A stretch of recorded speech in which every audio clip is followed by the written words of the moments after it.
Nah, ini user interface-nya. Nah, di sebelah kiri ini ada tool-tool yang sangat penting yang disediakan oleh Navisworks. Salah satunya di sini ada.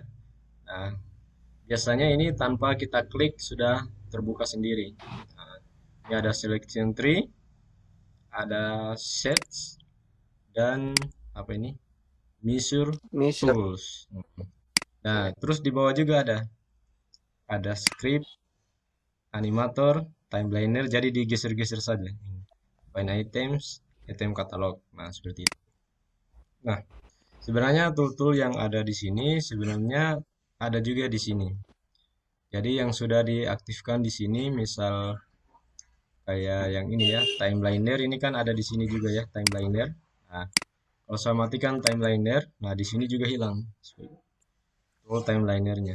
Tapi kalau saya aktifkan, nah muncul lagi Ya. timeliner di sini. Begitupun Clash Detective juga ada di sebelah sini.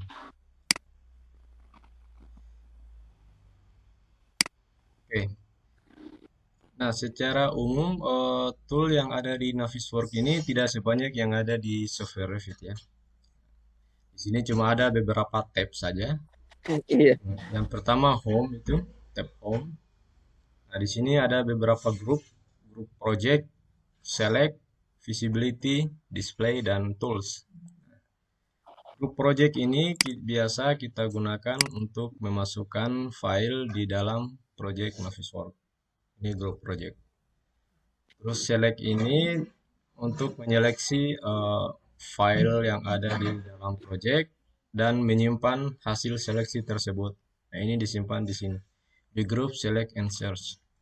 Nah, visibility ini kita gunakan untuk meng-hide atau memunculkan elemen yang terhidden di dalam project.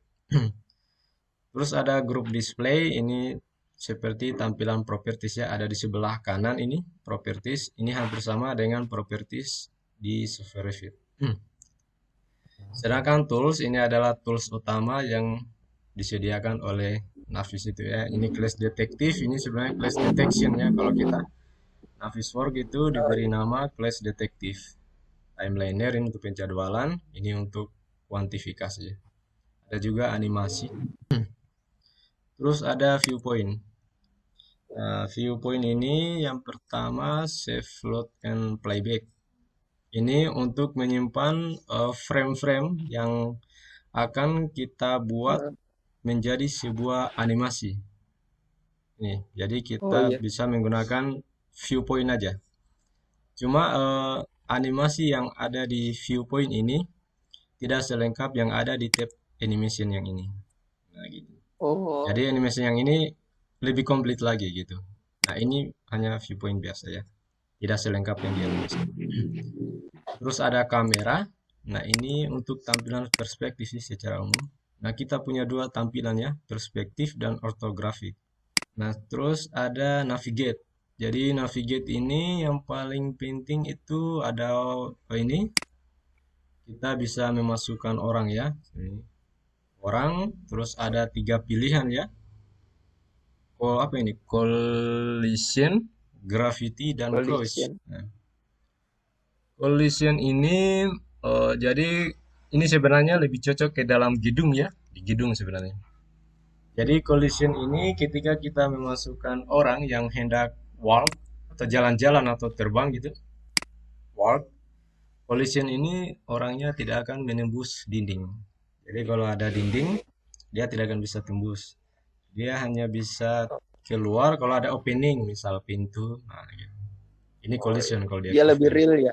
Iya, kalau ini dinonaktifkan ini, nah ini dia ketika melewati dinding ya dia tembus tembus saja begitu saja. Oh iya. Terus ada gravity. Nah, ini gravity artinya ketika kita memasukkan person yang ini ya, third person. Nah, dia kakinya itu melengket ke tanah atau lantai. Jadi dia tidak melayang-layang. Terus ada crouch. Nah, crouch ini misal kita sudah memasukkan person ya, person, terus ada elemen yang posisinya lebih rendah dari person yang akan dilewati. Nah, dia akan menunduk. Oh iya. Dia akan menunduk kayak gitu. Hmm. Terus ada render style. Ini render style ini untuk apa ya? Ini lebih ke tampilan apa ya? Kalau di Revit itu visual style. Ya, ada full Oh iya, render, shaded, wireframe. wireframe dan lain. Oh iya. Terus ada sectioning. Sectioning ini lebih ke tampilan seperti section box yang bisa kita potong dari 3D Iya. model gitu. Nah, itu Oh iya, sectioning. yang garis kotak itu ya, Iya, kubus. iya betul yang kubus itu. Export ini untuk kita ekspor ya. File biasanya ini Iya. yang animation ini bisa kita ekspor dalam bentuk video. Nanti kita coba ya yang sederhana. Terus review. Review di sini ada measure. Measure ini lebih ke apa ya pengukuran jarak gitu. Jadi kayak mistar gitu. Pengukur Alat di ukurnya. ya alat ukur. Terus Di markup Revit ini ada juga besar iya itu. iya. Terus ada markup ini lebih ke pembuatan semacam tag atau keterangan-keterangan tertentu di dalam eh, project yang akan kita Animasi. buat. Ya, Oh, di dalam project misal kita beri keterangan perbaiki item ini, nah kita gunakan markup. oh, Nah, animation seperti yang tadi ini untuk membuat animasi juga, tapi ini lebih komplit gitu. oh, Misal kita mau oke. memasukkan ada crane yang bergerak-gerak gitu, nah ya pasti kita gunakan ini tool animation ini. View, nah Nah, ini iya. secara umum ya untuk tampilan view ya. Nah, Di sini macam-macam iya. ya. Nah, Output boleh, ini nah, outputnya mau dibawa ke mana ya. Oke. Win 360 ini sistem cloud ya yang ini. Render boleh silakan mau nge-render juga. Tapi saya belum pernah coba ya untuk rendering dari Navis ini seperti apa hasilnya. Belum pernah saya coba. Oke, jadi cukup ya untuk tampilan user interface-nya.